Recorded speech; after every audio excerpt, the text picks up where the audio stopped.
नमस्कार सर। नमस्कार sir. Sir क्या नाम है आपका? योगेंद्र चंद। योगेंद्र जी, आप कहाँ से हैं? मैं गांव लाली, जिला दारचूला, महाकाली अंचल, नेपाल का रहने वाला हूं। योगेंद्र जी, संत रामपाल जी महाराज से नाम दीक्षा आपने कब ली? 1/11/2010 को मैंने संत रामपाल जी महाराज जी से नाम उपदेश लिया था। सर, संत रामपाल जी महाराज से नाम दीक्षा लेने से पहले आप क्या कोई भक्ति साधना भी करते थे? जी, मैं हनुमान जी का 22 वर्ष तक मैंने साधना की है, और साथ में ब्रह्मा विष्णु महेश और माँ दुर्गा और भगवती की पूजा करते थे, जहाँ पे हमेशा हर महीने में या साल में हमेशा बलि चढ़ाते थे।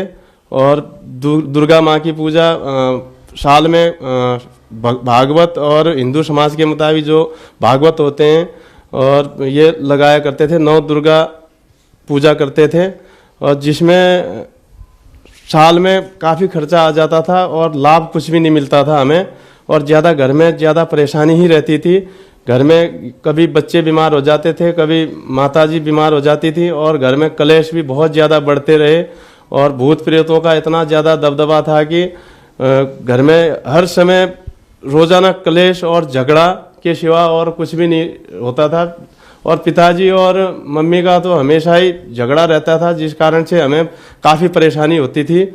और पूरा जीवन में मतलब पूजा इतना करते थे। माताजी भी लगभग बहुत ज़्यादा पूजा करती थी माँ दुर्गा की। जो हमारा मंदिर है भगवती मंदिर गांव में, उसमें हमेशा जोत जलाने के लिए डेली वहाँ पे पूजा अर्चना करते थे। घर में भी मंदिर बना हुआ था जिसमें रोज़ाना पूजा किया करते थे, लेकिन उस पूजा से कोई लाभ भी नहीं हुआ। और रात दिन घर में झगड़ा होना, घर में इतनी परेशानी हो गई थी कि हम लोग कर्ज में भी काफ़ी ज़्यादा डूब गए थे, जिसमें कम से कम 18-20 लाख रुपया कर्जा हो गया था।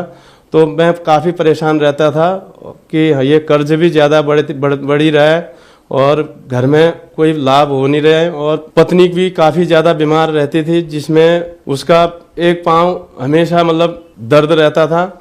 सर, जैसे कि आपने बताया कि आपको बहुत ज़्यादा परेशानी थी, तो क्या संत रामपाल जी महाराज से नाम दीक्षा लेने के बाद आपकी परेशानियां ठीक हुई? जी, बहुत ज़्यादा ठीक हुआ है। मेरा मानसिक तनाव ज़्यादा रहता था, और जो भी शरीर में जो दर्द था, मेरा बैकबोन में काफ़ी पैरालाइज की शिकायत हो गई थी। इस साइड से यहाँ से लेके पूरे नसें पूरे ब्लॉक हो गए थे, और जो ये शरीर है एकदम दुबला हो गया था मेरा। लगभग 50-52 kg का रह गया था मैं खुद इतना परेशान रहता था कि अब ये क्या होगा। और मैं ये सोच रहा था कि ये शरीर एकदम काम योग्य नहीं रहा। मैं काफ़ी मतलब एक्सरसाइज बहुत ज़्यादा करता था पहले, और एक समय ऐसा था कि मैं 500 बैंड और 500 सिटअप आर्मी में होने की वजह से मैं हर चीज़ एक्सरसाइज करता रहता था। 5 किलोमीटर बीपीटी और ये चीज़ें एक्सरसाइज करते थे हम लोग। तो जब मेरा एक समय ऐसा था कि एक्सरसाइज में एकदम इतना 500 बैंड सिटअप लगाने वाला एक समय एक कदम भी चलने के लिए मजबूरी होने लगी, तो तब मुझे एहसास हुआ कि अब ये तो जीवन बेकार हो गया है, अब मैं क्या करूं। तो फिर मैंने भगवान को पुकारा, हे भगवान, माँ दुर्गा को पुकारा। मैंने कहा, हे माँ, मेरे शरीर को ठीक कर दीजिए, मैं तो बहुत ज़्यादा परेशान हो गया हूँ, एकदम दिमाग भी काम करना रह गया था। तो फिर कहीं से भी जब लाभ नहीं मिला, तो मैं एकदम अपने को आत्महत्या करने के चक्कर में लग चुका था।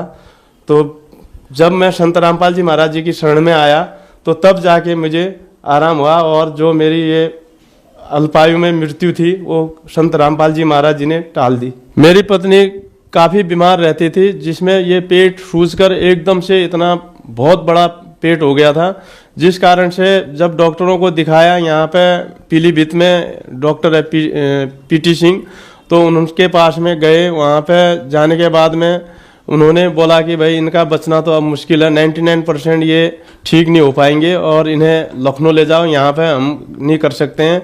बहुत बड़ा हॉस्पिटल था, पीटी सिंह जी एक बहुत बड़े डॉक्टर हैं वहाँ पे, तो जिन्होंने लखनऊ के लिए रिफेयर कर दिया। लेकिन लखनऊ न ले जाकर हम फिर वापस घर ले गए उन्हें, और नेपाल में ले जाकर फिर किसी ने बोला कि चितवन में लेके जाना। तो वहाँ जाने के बाद मैं पता चला कि अब ये इनका बचना भी मुश्किल है। लगभग 5 किलो का रिपोर्ट में दिखाया, 5 किलो का जो ट्यूमर था, जो 5 किलो का ट्यूमर बहुत बड़ा हो जाता है, जिस कारण से वो न खाना न वो करना। गांव में तो सब कहने लगे ये अब नहीं बचेंगे, गांव वालों ने सब कहने लगे ये 2-3 दिन में ख़त्म ही हो जाएंगे, अब ये बोल के सारे कहने लग गए थे, जिस कारण से हमें कोई सूझ नहीं आई। फिर मैंने गुरुजी से प्रार्थना लगवाई, संत रामपाल जी महाराज जी से। तो गुरुजी की दया से गुरुजी ने कहा बेटा ठीक हो जाएगा, परमात्मा दया करेंगे कह दिया। वो ट्यूमर ऑपरेशन के द्वारा निकाला गया और जो ट्यूमर था 5 किलो का निकला। डॉक्टरों को दिखाया, जो उन्होंने बताया कि इसमें 5 किलो का जो ट्यूमर है ये अब ऑपरेशन से भी ठीक नहीं हो सकता है, क्या कि उन्होंने रिपेयर कर दिया था। उत्तर प्रदेश पीलीभीत के पास में जो डॉक्टर है पीटी सिंह जी, वहाँ पे दिखवाया तो उन्होंने कहा कि भैया ये इनके पेट में बहुत बड़ा ट्यूमर हो चुका है, इनका ऑपरेशन होगा वो भी बचने के कोई चांसेस नहीं है, हमारे बस की बात नहीं है, कह के उन्होंने लखनऊ ले जाने के लिए कहा। तो जब हम वहाँ से चले गए वापस घर, तो फिर पत्नी के लिए हमने गुरुजी से प्रार्थना लगवाई, संत रामपाल जी महाराज जी से। प्रार्थना लगवाने के बाद में गुरुजी का आदेश आया कि ठीक हो जाएगा कह के। तो परमात्मा की दया से वो ऑपरेशन जो है सक्सेस हो गया और पत्नी की जान बची। आज लगभग 5-6 साल हो गए हैं जो कि पत्नी ठीक से है। मेरे पिताजी एक बार आश्रम में आए हुए थे और मैं भी उस टाइम में ऑन सर्विस में था, वहाँ हैदराबाद से मतलोक आश्रम बरवाला में आ गया था। तो गुरुजी के लिए दर्शन के मैं लाइन में लगे हुए थे पिताजी और हम। तो हमारी चर्चा होने लगी, इतने में पिताजी को अधरंग मार गया और उनका पूरा जो ये गला है यहाँ से घूमकर यहाँ तक पहुँच गया। तो बाद में काफ़ी देर तक वो होता रहा। गुरुजी के दर्शन होके हम लोग जैसे ही चले गए तो फिर ये काल का बहुत ज़्यादा अटैक था वहाँ पे, और ज़्यादा मतलब उनका परेशानी होने लगी। गला बिल्कुल यहाँ से मुड़कर पूरा एकदम टेढ़ा हो गया।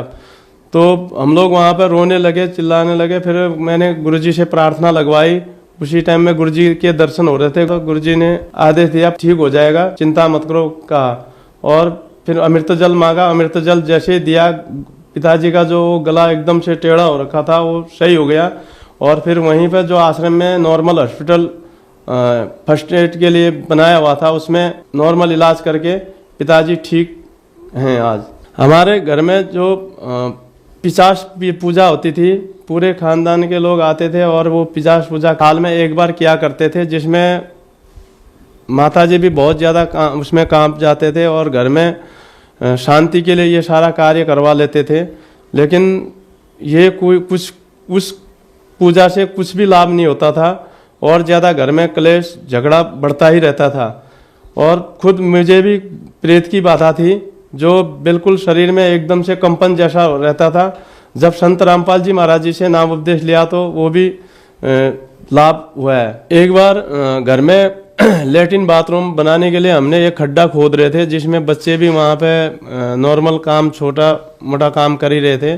तो मेरा लड़का था सबसे छोटा वाला त्रिदेव, जो वहाँ पे आ गया और ऊपर से जो शब्बल रखा हुआ था वो उसके सर पे गिर गया।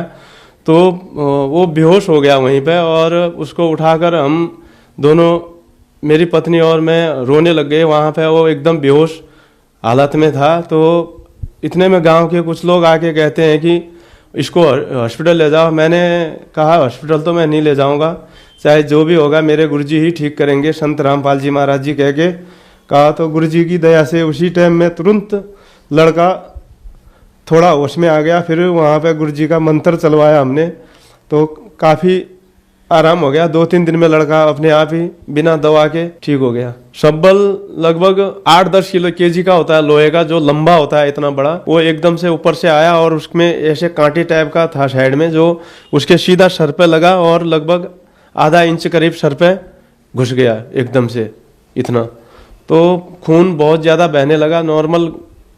उस हिसाब से फिर गुरुजी से प्रार्थना करने के बाद में घर में ही ठीक हो गया। मुझे नशे की भी बहुत ज़्यादा लत थी, जो दारू, खैनी, गुटखा, भांग, तंबाकू सब चीज़ सेवन करता था। जब घर में जाता था तो रात को 12 बजे तक मेरे साथ के जितने भी मेरे दोस्त हैं आते थे, और मैं छुट्टी में लगभग कब छुट्टी गई पता नहीं होता था। लगभग 15-20 बोतल दारू भी लेके जाते थे आर्मी से। वो सारा दारू खाने के बाद में लगभग कई हज़ार रुपये का दारू फिर पी जाता था मैं, और पैसे की कुछ भी बचत नहीं थी। आज 11 साल से परमात्मा की दया से मेरा इन चीज़ों को पीना तो दूर, कोई पीता है तो उनको भी बताता हूँ कि भैया ये गलत चीज़ है, मत पियो। मैं जो दुख के दौर से गुजर रहा था, एकदम जो मेरे शरीर में जो पैरालाइज की शिकायत थी, जो मेरी आत्महत्या करने की जो ये प्रबल एकदम इच्छा हो रही थी कि मैं अब यहाँ हार चुका था इस संसार से, तो संत रामपाल जी महाराज जी की दया से आज मैं जिंदा हूँ। तो संत रामपाल जी महाराज जी की ही दया से हूँ। तो मेरे जो भी मैंने ये गलत व्यसन किए थे, दारू, मीट, मांस, भांग, तंबाकू, खैनी, गुटखा, ये सारी लत मेरी छूट गई। लोग कहते थे कि भाई 100 चूहे खाकर बिल्ली हंस को चले, लेकिन आज मैं जिस हिसाब से हूँ वो भी खुद कहते हैं कि भाई ये वाक्य ही पहले से अच्छा सुधर गया है, कुछ भी नहीं तो नशा तो नहीं करता है कहते हैं। मुझे भी बहुत खुशी होती है कि लोग कहते हैं कि हाँ भाई ये नशा नहीं करता है, और उतना नशा करता था और रात दिन दारू खाता था, और जिसमें अपने दोस्त भी बिगड़ रहे थे जितने थे, और पैसे का भी नुकसान हो रहा था। आज वो सारा पैसा बचत भी हो रहा है और बढ़िया अपने घर में सुख शांति भी हुई है। सर, हम आपसे पूछने जाएंगे, आप क्या काम करते हैं? जी, मैं भारतीय सेना का जवान हूँ, जो नेपाल से जो गोरखा रेजिमेंट है, 9GR बोलते हैं, क्षेत्रीय यूनिट है, उसमें मैं कार्यरत हूँ। तो जो लोग आज आपको टीवी पर देख रहे हैं और वो भी इन सब परेशानियों से ग्रस्त हैं, उनके लिए आप क्या कहना चाहेंगे?